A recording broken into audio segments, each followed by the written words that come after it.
초막절을 맞이하여 성전 앞 여인의 뜰을 등불로 밝히며 자신들의 어떤 열심으로 이스라엘의 영광이 또 성전의 영광이 재현되기를 기대하고 있는 유대인들에게 예수님은 저 불타고 있는 등불이 빛이 아니라, 너희들이 애써 세운 저 등불이 하나님의 영광을 비추는 것이 아니라 내가 세상의 빛이다 라고 말씀해 주셨습니다.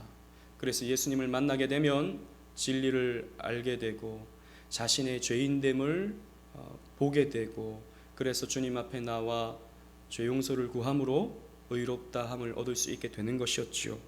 그러나 눈이 어두워 하나님의 아들을 알아보지 못하는 바리새인들을 비롯한 유대인들은 계속해서 예수님을 공격하고 틈나는 대로 잡아 죽이려고 하였습니다. 여러분, 율법을 요약하면 무엇이라고 할 수 있습니까? 율법의 알맹이, 율법을 쭉 짜면 무엇이 우리에게 제시된다고 할 수 있겠습니까? 율법은 우리가 잘 알듯이 하나님 사랑, 이웃 사랑으로 요약될 수 있는 것입니다. 그래서 사실 이 율법은, 그 율법의 요약인 십계명은 한마디로 말해서 우리가 어떻게 사랑할 것인가에 대한 내용을 담고 있는 것이죠. 하나님을 어떻게 사랑할 것인가, 이웃을 어떻게 사랑할 것인가가 사실 율법의 내용이었습니다. 그러나 율법을 보는 눈이 빛이 없어서 어두워진 사람들은, 이 유대인들은 오히려 이 율법으로 예수님을 죽이려 하고, 또 이 율법으로 가늠하다 잡힌 여인을 어떻게 죽일까를 고민하고만 있었습니다. 또 율법의 기능이 자신의 죄인됨을 보면서 그리스도 앞으로 달려나가 그 죄를 내어놓는 게 율법의 하나의 기능인데, 이 사람들은 오히려 그 율법으로 반대되게 자신의 의로움을 드러내려고 했고, 그리스도께로 가기는커녕 오히려 그 율법으로 예수님을 재단하여 예수님을 반대하고 예수님을 잡아 죽이려고 하고 있는 것이었습니다. 눈이 어두워지니까, 빛을 못 보니까, 진리가 무엇인지 알지 못하고, 무엇이 생명인지 알지 못하고, 무엇이 길인지 알지 못하고 이렇게 엉뚱한 짓을 하고 있는 것입니다. 오늘 본문은 이렇게 눈이 어두워진 사람들에게 주시는 우리 주 예수 그리스도의 경고의 말씀입니다. 사실 계속해서 유대인과 예수님의 대화는 평행선을 달리고 있습니다. 이 평행선을 달리고 있는 이 대화를 통해 우리가 기억해야 할 진리의 내용은 무엇인지 함께 상고해 보고자 합니다. 첫 번째로 우리는 이 본문을 통해 죄 가운데 죽을 수밖에 없는 사람들을 발견합니다. 우리 21절로 24절 말씀을 다 같이 한번 읽어보겠습니다. 좀 길지만 다 같이 읽겠습니다. 시작. 다시 이르시되 내가 가리니 너희가 나를 찾다가 너희 죄 가운데서 죽겠고 내가 가는 곳에는 너희가 오지 못하리라. 유대인이 이르되 그가 말하기를 내가 가는 곳에는 너희가 오지 못하리라 하니 그가 자결하려는가? 예수께서 이르시되 너희는 아래에서 났고 나는 위에서 났으며 너희는 이 세상에 속하였고 나는 이 세상에 속하지 아니하였느니라. 그러므로 내가 너희에게 말하기를 너희가 너희 죄 가운데서 죽으리라 하였노라. 너희가 만일 내가 그인 줄 믿지 아니하면 너희 죄 가운데서 죽으리라. 아멘. 예수님은 유대인들에게 앞으로 어디로 가실 것을 말씀하셨습니다. 어디로 가신다라는 것이죠. 그런데 유대인들은 어디로 가시는 예수님을 잡으려고 혹은 죽이려고 예수님을 계속 쫓다가 결국 그들의 죄로 죽을 것이다 라고 예수님께서 말씀하십니다. 오늘 본문을 보면, 우리가 읽었던 말씀을 보면 너희가 죽으리라, 너희가 죽으리라, 너희가 죽으리라 하고 연거푸 말씀하시는 것을 볼 수 있는 것이죠. 그리고 예수님이 가시는 곳에는 유대인들이 오지 못할 것을 말씀하셨습니다. 그렇다면 예수님은 어디로 가신다고 지금 말씀하는 것일까요? 요한복음에 보면 예수님이 자꾸 어디로 가신다라고 말씀합니다. 그 가운데 한 구절이 요한복음 7장 33절 말씀이었습니다. 우리 다 같이 한번 읽어보겠습니다. 시작. 예수께서 이르시되 내가 너희와 함께 조금 더 있다가 나를 보내신 이에게로 돌아가겠노라. 아멘. 어디로 가신다고요? 하나님께로 가신다라고 말씀하고 있습니다. 하나님 보좌 우편이 바로 예수님이 가실 곳이었죠. 그래서 예수님은 이 땅의 사역을 다 끝내 놓으시고 곧 이제 하늘로 올라가셔서 하나님과 함께 거하시고 하나님 보좌 우편에 계실 것을 말씀하고 계셨던 것입니다. 그러나 유대인들은 하나님의 아들이신 예수, 하나님이신 예수를 믿지 않기 때문에 그 믿지 않는 그 죄로 말미암아 결코 하나님께로 가지 못한다. 또 심판받아 멸망에 이르게 될 것이다 라고 우리 주님께서 말씀하고 계시는 것입니다. 그런데 엉뚱하게도 유대인들은 이런 예수님의 말씀을 듣고 예수님이 자결하려는가 라고 생각을 했습니다. 고대 시대에 지금도 마찬가지긴 하지만 최근에도 그런 일들이 있긴 하지만 고대 시대는 전쟁이 굉장히 많았지 않습니까? 이런 전쟁에서 패하게 되는 어떤 장군들이나 장수들은 포로가 되거나 혹은 노예가 되거나 하기보다 전투에서 질 것 같으면 오히려 자결하는 것이 더 고결한 것으로 여기는 분위기가 그 시대에 있었습니다. 실제로 AD 73년도에 예루살렘이 로마의 침공으로 말미암아 초토화되죠. 그래서 이제 이스라엘이라는 나라, 유다라는 나라 자체가 아예 없어지게 됩니다. 2000년 동안 나라를 잃어버리게 되는데 그때 이 예루살렘에 마사다라고 하는 요새가 있었습니다. 지금도 이스라엘에 가면 이 마사다 요새가 유적지로 남아 있는데요. 이 마사다 요새를 지어놓고 거기에서 끝까지 항거하다가 3년을 버텼어요. 3년을 버텼는데 이 로마 군대가 이제 그 성을 정복하기 위해서 옆에 토성을 쌓죠. 계속 토성을 쌓아서 난공불락의 석이었는데 옆에 엄청난 그 건축 기술로 토성을 쌓아서 결국에는 그 마사다 요새에 있는 사람들을 다 죽이려고 올라왔습니다. 그때 유대인들이 우리가 어떻게 이방인들의 손에 죽을 수 있느냐라고 하면서 남아있던 유대인들이 자결을 하게 되었죠. 이런 역사적인 사실도 있었습니다. 그러면서 이 예수가 사람들에게 받아들여지지 않으니까 뭔가 대단한 일을 꾸미려다가 지금 다시 돌아가겠다라고 하는 걸 보니까 이 사람은 자신의 어떤 의도를 실패하니까 자결하려고 하나 보다라고 생각했던 것이죠. 그러나 또 유대교적인 관점에서 보았을 때 이 자살이라고 하는 것, 자결이라고 하는 것은 하나님이 주신 생명을 자신이 해야 하는 중대한 범죄였습니다. 그러므로 이 사람이 어떻게 자결을 하려고 하는가라고 또 생각했던 것이죠. 이렇게 엉뚱한 생각을 하고 있는, 정말이지 이상한 생각을 하고 있는 유대인들에게 예수님은 자신이 어떤 분인지를 설명해 주셨습니다. 너희는 땅에서 났지만 나는 하늘에서 났다라고 말씀해 주셨습니다. 그리고 너희는 이 세상에 속하였지만 나는 이 세상에 속하지 아니한다라고 말씀하셨습니다. 이 말씀은 이런 뜻일 것입니다. 나는 단순한 사람이 아니다. 나는 하나님이 보내신 자다. 나는 너희들과 다른 하늘에 속한 자다. 하늘에 계시는 성부 하나님의 아들이자 나는 하나님이다 라고 말씀하고 있는 것입니다. 실제로 24절에 내가 그인 줄 믿지 아니하면 이라고 예수님 말씀하시죠. 내가 그인 줄 믿지 아니하면 너희는 죽을 것이다 라고 말씀하고 있는데, 이 내가 그다 라고 말씀하시는 이 부분의 헬라어를 보면요, 에고 에이미라는 표현이 되어 있습니다. 여러분, 우리가 지난번 이 표현에 대해서 한번 살핀 적이 있었습니다. 이 에고 에이미라는 표현은 모세가 하나님은 누구입니까? 내가 저 이스라엘 사람들에게 가서 내가 누구의 명을 받고 이렇게 왔다라고 얘기해야 됩니까? 라고 했을 때 하나님이 뭐라고 말씀하십니까? 나는 스스로 있는 자다. 나는 나다 라는 말이거든요. 나는 나다. 나는 나로서 존재하는 나다. 이것을 헬라어로 번역했을 때, 이 70인역에서 번역했을 때 에고 에이미라고 번역을 했다고요. 즉 이 에고 에이미라는 표현은 나는 하나님이다 라고 하는 표현이었던 것입니다.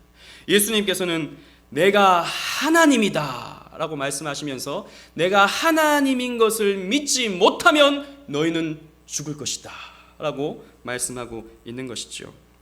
예수님은 이 표현을 지난번 우리 물 위를 걸으실 때도 표현하셨던 것을 보았습니다. 예수님께서는 그 광풍 위에, 강풍에 배가 빠질 것 같은 상황에 놓여 있는 제자들을 만나러 오시면서 나다 라고 말씀하시죠. 나다, 내니 두려워하지 마라 라고 말씀하시죠. 그때도 에고 에이미 라고 말씀하셨습니다. 나는 하나님이다. 나는 그 홍해를 갈랐던 하나님이다 라고 말씀하시면서 두려워하지 마라 라고 말씀하셨던 것이죠. 예수님은 자신을 하나님으로 소개하고 있는 것입니다. 그러므로 하나님인 나를 죽이려 하고 하나님인 나를 반대하는 너희들은 하나님에게 저항한 그 죄로 말미암아 죽을 수밖에 없고 심판받을 수밖에 없다라고 예수님은 경고하고 계시는 것입니다. 여러분, 이 세상에서 가장 큰 죄가 무엇입니까? 이 세상에서 가장 악한 죄가 무엇입니까? 최근에 남편을 죽여서 막 이 절단을 하고 그래서 바다에 버리고 이런 우리 뉴스를 보면서 어떻게 인간이 저런 짓을 할 수 있는가라고 생각합니다. 예, 엄청난 죄죠. 정말이지 무서운 끔찍한 그런 죄입니다.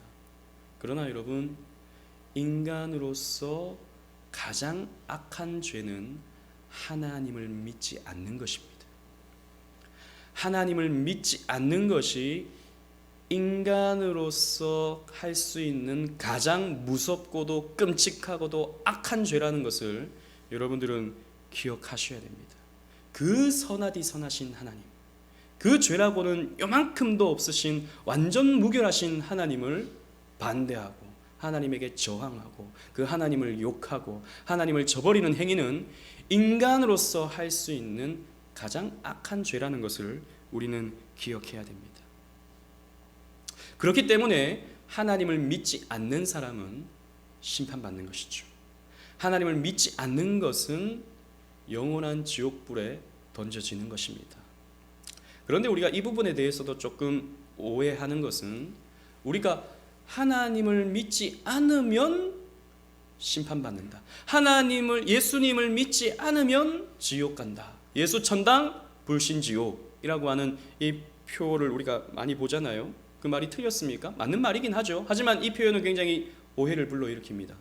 불신 지옥, 믿지 않아서 지옥 간다. 사실 그것은 아니거든요. 여러분, 우리가 어떤 존재입니까? 우리는 다 태어날 때부터 죄인입니다. 태어날 때부터 죄를 가지고 태어난다고요. 그리고 한평생 죄를 짓고 살아가는 것입니다. 그러나 하나님을 믿게 되면 어떻게 됩니까? 예수님을 믿게 되면 어떻게 됩니까? 예수 그리스도의 십자가의 그 공로로 말미암아 죄의 용서를 받게 되는 것이죠. 그래서 우리가 예수 안 믿으면 지옥 간다, 예수 안 믿으면 심판받는다라는 말보다도 용서받지 못하기 때문에 심판받고 용서받지 못했기 때문에 지옥 간다는 말이 사실 더 맞는 말입니다. 우리 그렇게 생각하잖아요. 아니, 사랑하시는 하나님이, 그 창조주 하나님이 자기 안 믿었다고 좀 째째하게 지옥 보내고 심판하는 그런 하나님, 나는 안 믿겠어 라고 하는 사람들 우리 많이 보잖아요. 어떻게 그렇게 속이 그렇게 좁으신가? 하나님은 자기 안 믿었다고. 여러분, 그게 아닙니다. 하나님은 그렇게 속 좁은 분이 아니거든요. 이 불신 지옥이라는 말이 그렇게 사람들로 하여금 오해하게 만드는 것입니다. 그 사람은 하나님을 안 믿어서 지옥 가는 것보다도 용서받지 못해서 지옥 가는 거예요. 우리는 죄인인데, 죄로 말미암아 심판받는 것이 당연한데, 하나님을 믿으면 용서를 받으니까, 예수님을 믿으면 용서를 받으니까 천국 가는 것이거든요. 그러지 못한 사람은 지옥 가는 것이죠. 여러분, 하나님은 행복을 나누시기 위해서, 삼위 하나님께서 누리시던 행복을 나누시기 위해서 인간을 창조하셨습니다. 그리고 인간은요, 그 하나님이 주시는 행복을 거절해버리고 스스로 행복을 만들어 보겠다고 하나님에게 저항하고 반대하다가 타락해버린 것이죠.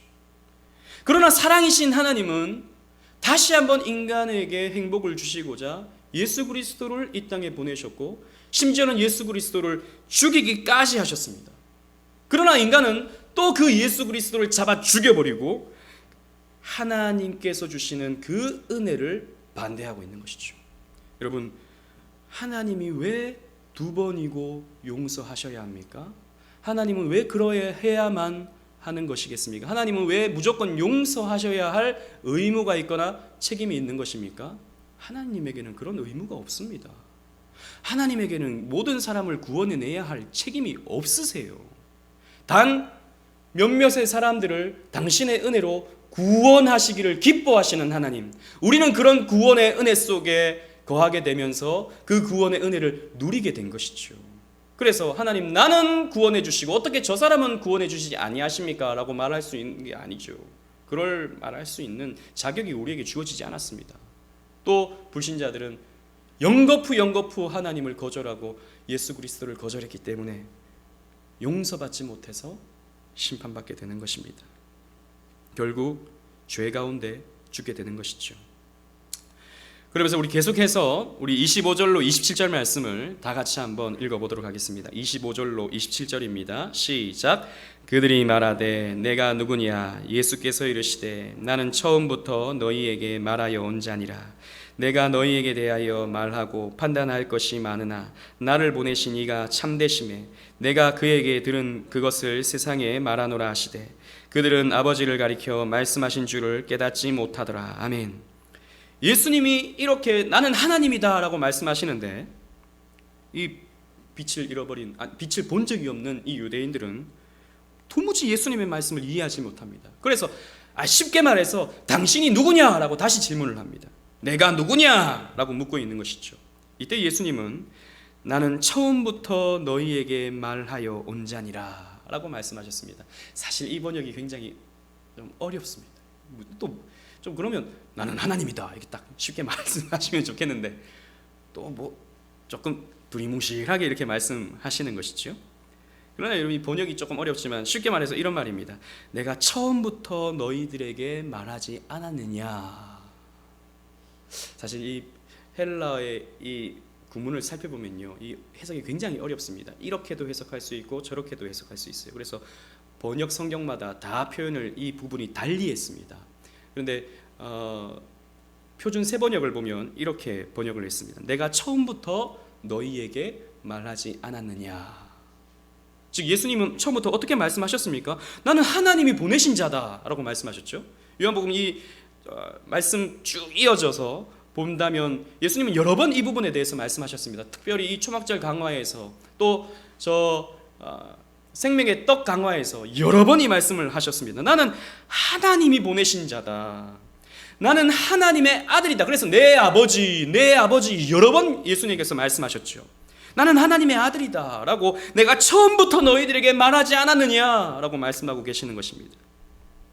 그런데 이 사람들은 그 이야기를, 그 예수님의 말씀을 수도 없이 많이 들었음에도 불구하고 믿지 못하는 것이죠. 여러분, 이것입니다. 이 불신자들의 특징은 뭐냐면 여러 번 들었음에도 불구하고 믿기 싫은 것입니다.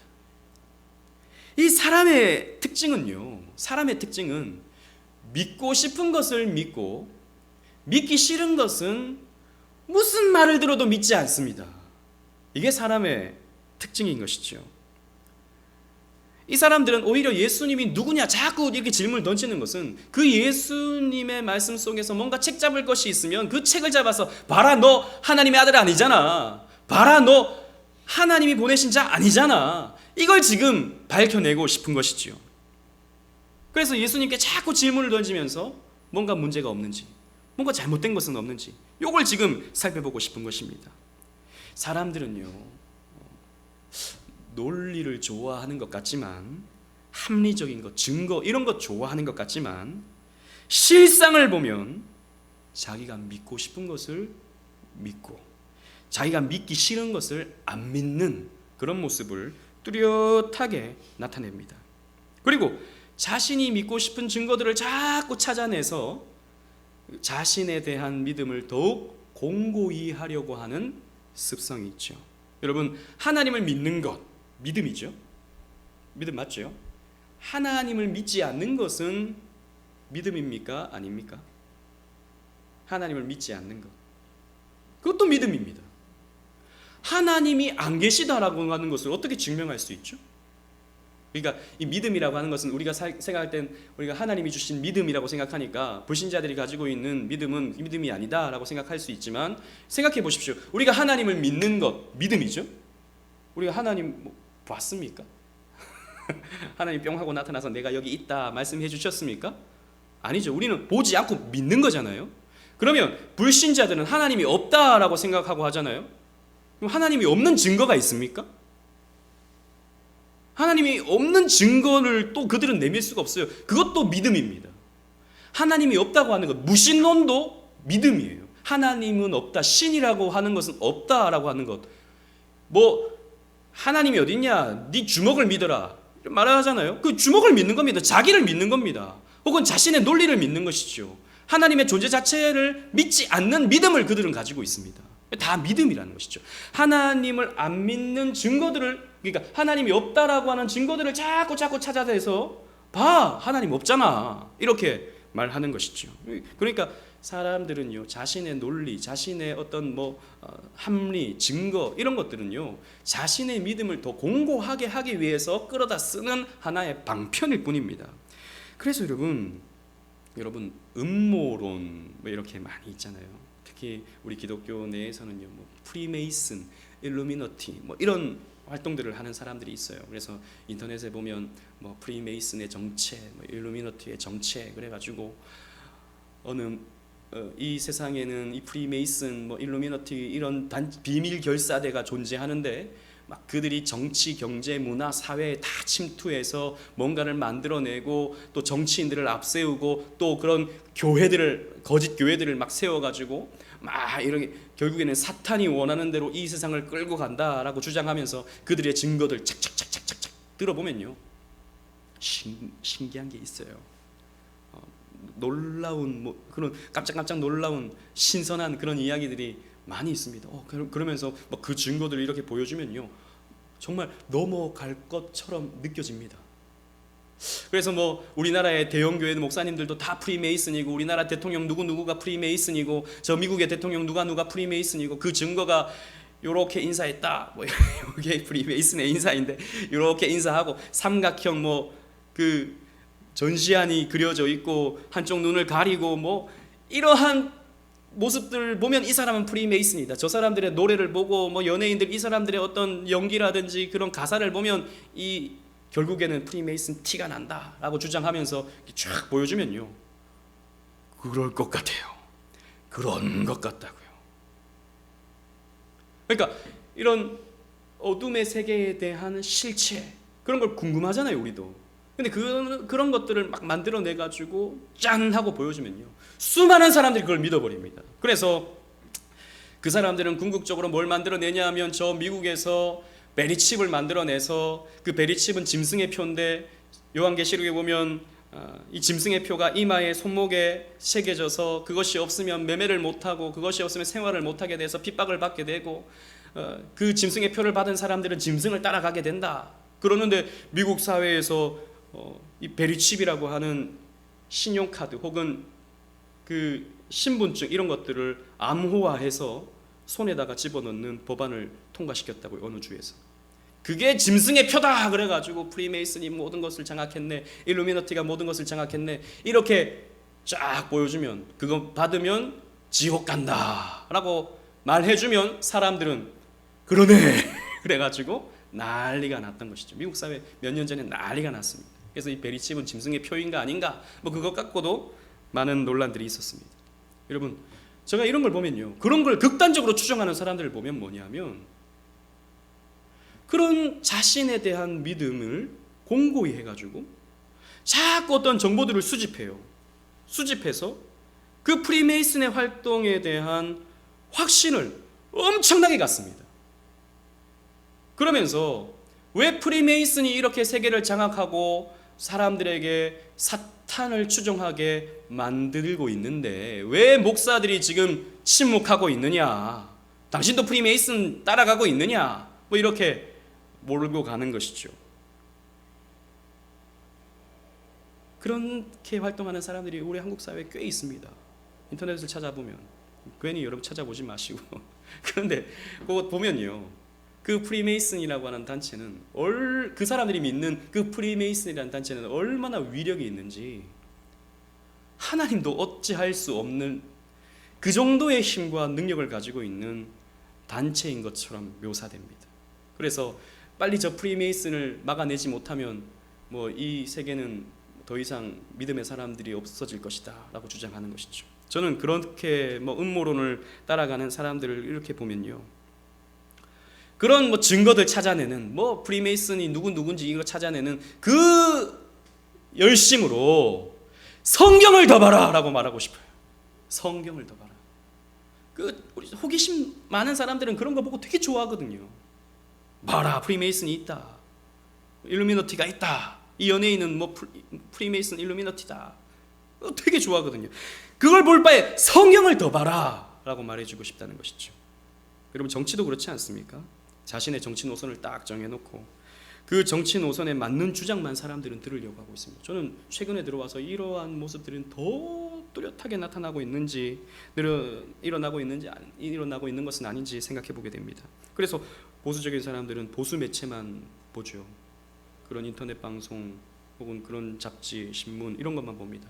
또 진보적인 사람들은 또 그쪽 편향의 것들만 보게 되죠. 그러면서 자신의 이념과 정치 노선들을 더 공고하게 만들고, 그 뉴스가, 그 정보가 맞는지 틀리는지 이거는 상관없이 누가 더 흥분하는가, 누가 더 이것으로 선동되는가, 거기에 초점을 맞추어 가지고 서로를 물고 뜯고 싸우고 이렇게 하고 있습니다. 또 진화론을 보십시오. 진화론. 여러분, 진화론자들이 주장하는 이 인간이라고 하는 존재가 진화되었다라고 주장하는 그 증거를 보면요, 정황 증거밖에 없음을 우리는 발견하게 됩니다. 수십억 년의 역사를 통해서, 이 시간을 통해서 이 아메바라고 하는 이 미생물이 오늘날의 이 인간으로 진화되었다라고 하는 것을 과학이라는 이름으로 사람들은 믿죠.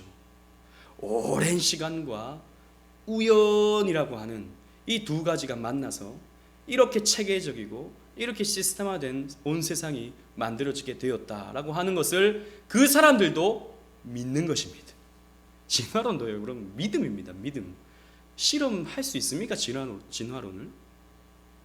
실험이 안 되죠. 수십억 년을 어떻게 갖다 놓습니까? 불가능하죠. 그러니까 지금 현상에서 나타나고 있는 여러 가지의 정황들만 짝짝짝짝 뽑아가지고 요 뭐 비슷한 모습들이 있는 거 보니까 요 진화된 거다라고 지금 주장하는데, 그런 것이 아닌 것이죠.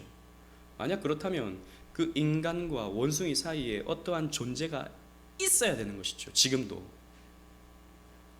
말은 좀 어눌하지만 말도 좀 하면서 우기기 하는 그런 원숭이가 지금 존재해야 되는 것입니다. 그들의 이론에 의하면. 그죠? 근데 말하는 존재는 인간밖에 없어요. 지금 이성적으로 사고할 수 있는 존재는 인간밖에 없다고요. 다른 모든 원숭이 같은 것들은 다 그나마 본능에 의해서 나름대로의 소통을 하고 있는 것이지, 이성적인 사고 과정을 할 수 있는 존재는 인간밖에 없다고요. 그런데 하나님을 믿지 않는 사람들은 과학 시간에 배웠다라고 하는 이유로 하나님이 이 세상을 만들었다라고 하는 이걸 받아들이기 싫으니까, 그러니까 이 세상은 그냥 우연히 이렇게 오랜 시간에 의해서 이렇게 고도화된 체계적인 시스템화된 이 세상이 만들어졌다라고 하는 것을 믿는 거예요. 그냥 그 믿는 걸 가지고 증거들을 자꾸 찾아내서 자신의 믿음을 공고히 하는 것이죠. 여러분, 이런 것입니다. 우리는 하나님을 믿죠. 하나님을 믿어요. 세상 사람들은 각자의 신을 믿습니다. 무신론자들은 무신론이라는 어떤 이념을 혹은 사상을 믿는 것이죠. 자신들이 다 믿고 싶은 대로 믿을 뿐입니다. 그런데 하나님의 말씀을 있는 그대로 선포하게 되면, 하나님의 말씀을 전하게 되면 그 가운데 믿는 사람은 생기지만, 또 한편으로는 하나님의 말씀을 있는 그대로 전할 때 그 말씀을 반대하고 아무리 논리적으로 체계적으로 분명하고 확실하게 아무리 아름다운 설교로 그 사람에게 예수 그리스도의 십자가에 대해서 설명해 준다 하더라도 안 받아들이는 사람은 반대합니다. 그 복음의 그 알맹이 때문에 오히려 반대하고 교회를 뛰쳐나가고 하나님을 욕하고 예수 그리스도를 믿지 못할 것으로 여기게 되는 것이죠. 그래서 로마서 1장 28절에 이렇게 성경이 기록하고 있습니다. 다 같이 한번 읽어보겠습니다. 시작. 또한 그들이 마음에 하나님 두기를 싫어하며 하나님께서 그들을 그 상실한 마음대로 내버려 두사 합당하지 못한 일을 하게 하셨으니. 아멘. 보십시오. 불신자들, 하나님을 믿지 않는 사람들, 그 사람들은 하나님을 마음에 두기 싫어한다 그랬습니다. 그러니까 이게 논리적이고 아니고 증거가 있고 없고 이게 중요한 게 아니라 하나님을 마음에 두기 싫어한다라는 것이죠. 그래서 그들의 죄로 말미암아서 하나님은 내버려 두시는 것이죠. 계속해서 죄를 짓고 살아가게 되는 것입니다. 하나님을 마음에 두기 싫어하기 때문에, 예수님을 마음에 두기 싫어하기 때문에 불신자들은 애써 성경 말씀을 외면하고 곡해하고 자신들의 논리를 만들어서 예수를 반대하고 있는 것입니다. 결국 이런 사람들은 심판받을 수밖에 없는 것이죠. 그래서 이렇게 예수 그리스도를 따르지 않는 사람들, 끝까지 반대하는 사람들은 죽을 수밖에 없는 것입니다. 하지만 십자가로 생명을 얻는 사람들이 분명히 존재합니다. 28절로 30절 말씀 다 같이 한번 읽어보겠습니다. 시작. 이에 예수께서 이르시되 너희가 인자를 든 후에 내가 그인 줄 알고 또 내가 스스로 아무것도 하지 아니하고 오직 아버지께서 가르치신 대로 이것 것을 말하는 줄도 알리라. 나를 보내신 이가 나와 함께 하시도다. 나는 항상 그가 기뻐하시는 일을 행함으로 나를 혼자 두지 아니하셨느니라. 이 말씀을 하심에 많은 사람이 믿더라. 아멘. 예수님께서 말씀을 이어가십니다. 너희가 인자를 든 후에 라고 말씀하셨습니다. 이 말은 또 요한복음에서 여러 번 사용되는 표현이죠. 인자를 든 후에, 이게 무슨 뜻이겠습니까? 요한복음 3장 14절에 예수님께서는 이렇게 말씀하셨습니다. 다 같이 한번 읽어보겠습니다. 시작. 모세가 광야에서 뱀을 든 것 같이 인자도 들려야 하리니. 아멘. 모세가 이스라엘 백성들이 출애굽할 때 그 광야에서 불뱀에 물려 많은 이스라엘 백성들이 죽어갈 때 하나님이 명령을 하셔서 광야에서 노뱀을 만들어서 그 노뱀을 들었을 때 사람들은 그 뱀을 보고 생명을 얻게 되었죠. 이것이 무엇을 상징한다 그랬습니까? 예수 그리스도의 십자가를 상징한다 그랬죠. 마찬가지로 인자도 들려야 하리니 예수님께서 말씀하셨습니다. 나도 그렇게 세워져야 한다. 그럼 예수님께서 어떻게 세워집니까? 십자가에 세워지게 되는 것이죠. 십자가의 장대에 예수님께서 매달리게 되는 것이죠. 십자가를 지신다는 것을 의미하는 것입니다. 실제로 유대인들은 예수님께 죄를 뒤집어 씌워서 십자가에 매달았습니다. 예수님은 그렇게 자신이 십자가에 달리면 너희들이 앞으로 내가 그인 줄 알게 될 것이다 라고 말씀하셨습니다. 이 말은 아까도 말씀드렸다시피 내가 그인 줄, 에고 에이미라고 하는 표현입니다. 즉 내가 하나님인 줄 알게 될 것이다. 내가 십자가에 달리면 내가 하나님인 줄 너희가 알게 될 것이다 라고 말씀하고 있는 것입니다. 예수님이 하셨던 그 모든 것이 아버지, 즉 성부 하나님께서 구약에 말씀하신 대로 행한 것임을 알게 될 것이다 라고 또 말씀을 해주셨습니다. 실제로 예수님이 십자가에 달리신 후 성령께서 임하셨을 때 유대인들은 예수님의 모든 행적이 구약의 하나님의 말씀을 이루는 것임을 알게 되었습니다. 그래서 예수님이 십자가에 달리신 후에 승천하시고 베드로는 이렇게 성령 받고 난 이후에 설교를 하게 됩니다. 다 같이 한번 읽어보겠습니다. 사도행전 3장 18절입니다. 시작. 그러나 하나님이 모든 선지자의 입을 통하여 자기의 그리스도께서 고난받으실 일을 미리 알게 하신 것을 이와 같이 이루셨느니라. 아멘. 선지자의 입을 통하여, 구약의 선지자의 입을 통하여 자기의 그리스도께서 고난받으실 것을 미리 예언해 놓으셨는데 예수께서 이 땅에 오셔서 십자가로 말미암아 그 모든 예언들을 이루셨다라고 베드로는 말하고 있죠. 예수님께서는 그렇게 하나님의 뜻대로 이 땅 가운데 오셔서 하나님의 뜻대로 사시고 하나님의 뜻대로 죽으셨습니다. 이것을 성령 받은 사람들은 야, 성경 보니까 정말 하나님의 뜻대로 예수님께서 사셨고 죽으셨구나, 그분은 하나님이셨구나, 그분은 하나님의 아들이었구나 라고 초대교회 성도들이 알게 된 것이죠. 그래서 3,000명, 5,000명이 회개하면서 주님 앞에 돌아오는 장면을 이 사도행전 초반의 말씀을 통해서 우리는 알 수 있습니다. 예수님께서는 그 말씀을 하시면서 나는 혼자 일하지 않는다 라고 말씀하셨습니다. 아까 우리가 읽었던 이 요한복음 8장 이 하반절 말씀에 나는 아버지와 함께 일한다 라고 말씀하십니다. 실제로 예수님은 혼자만의 사역을 하시지 않았습니다. 성부께서는 성자 예수님과 함께 하사 예수님의 사역에 동참을 해주셨습니다. 그리고 성자 예수님은 성부께서 계획해 놓으신 모든 일들을 기쁨으로 감당해 내셨습니다.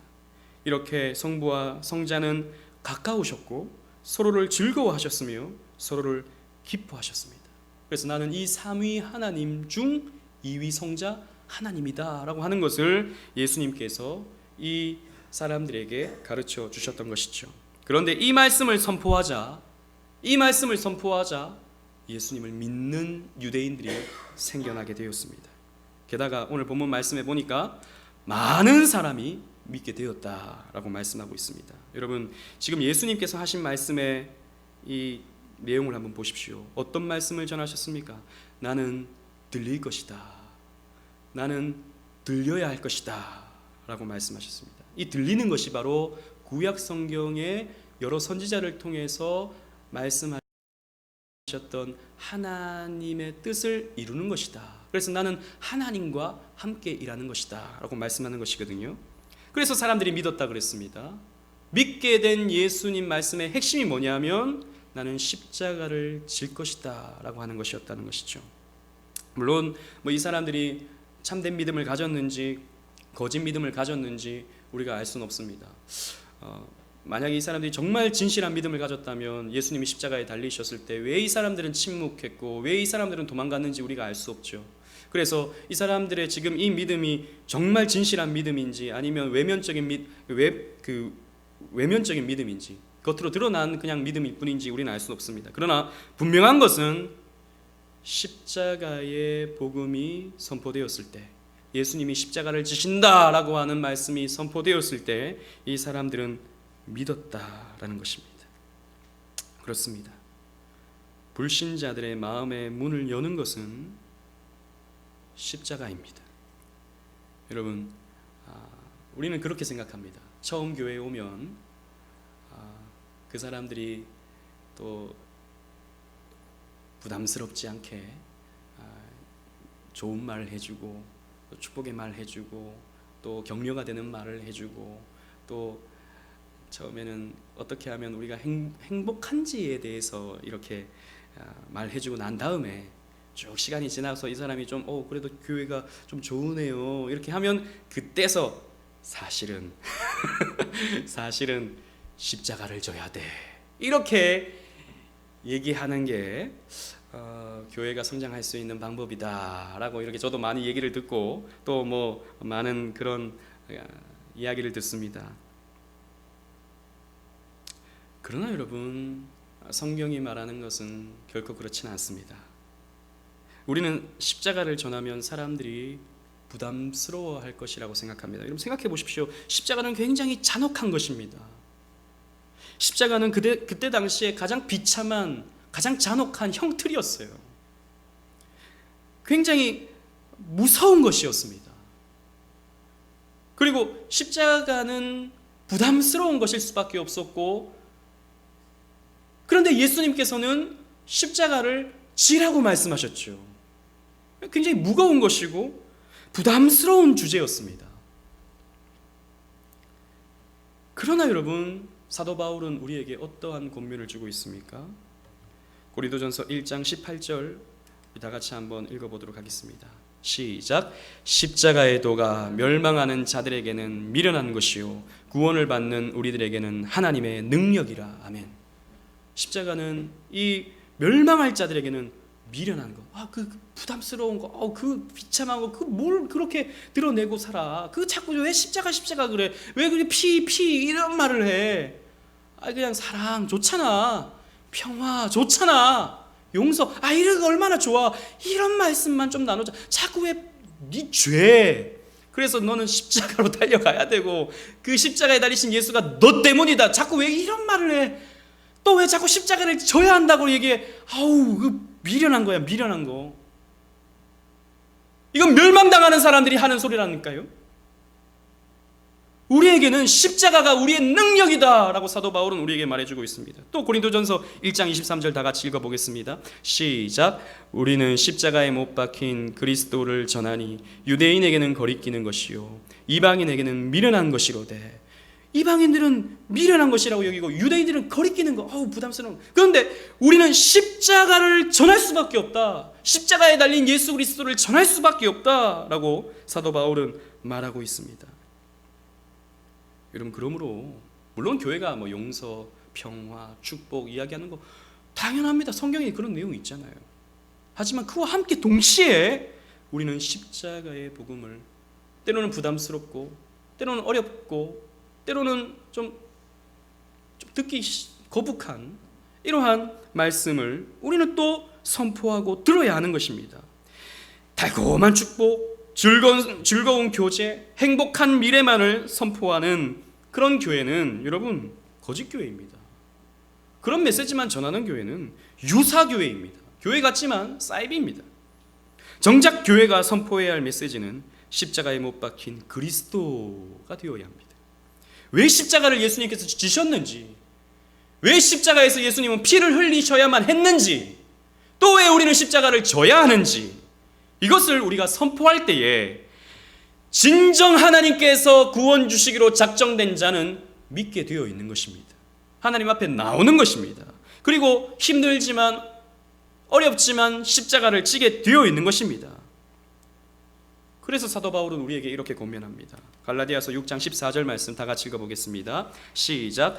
그러나 내게는 우리 주 예수 그리스도의 십자가 외에 결코 자랑할 것이 없으니 그리스도로 말미암아 세상이 나를 대하여 십자가에 못 박히고 내가 또한 세상에 대하여 그러하니라. 아멘.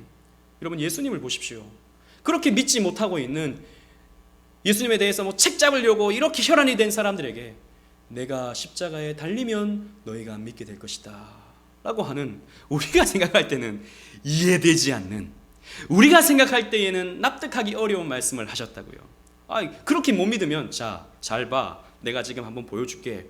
쫙! 그러면 하늘에서 벼락이 바바바박 떨어져가지고 자꾸 못 믿어 하는 사람들이 그 번개를 빡 맞게 되면 얼마나 많은 사람들이 두려워가지고 아이고 당신은 정말 하나님께서 보내신 자가 맞네요 그러고 막 쫓아다닐 것 같은데, 그게 우리의 상식인데 예수님은 아니, 내가 죽을 거야. 나 십자가에 달려서 피 흘릴 거야. 그래서 무덤에 갇힐 거야. 이걸 예수님께서 말씀하신다니까요.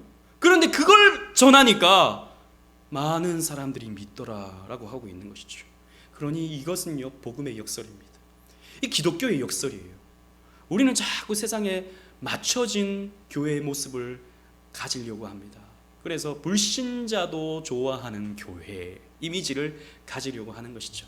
그게 함정입니다. 그게 함정이에요. 불신자가 좋아하는 교회는 더 이상 교회일 수 없습니다. 불신자는 교회를 싫어하게 되어 있어요. 그런데 자꾸 우리가 세상의 입맛에 맞춘 교회로 만들어갈 때 교회는 교회로서의 역할을 못하는 것이죠. 교회는 십자가를 전하는 것입니다. 여러분, 목사인 제가 자랑할 것이 무엇입니까?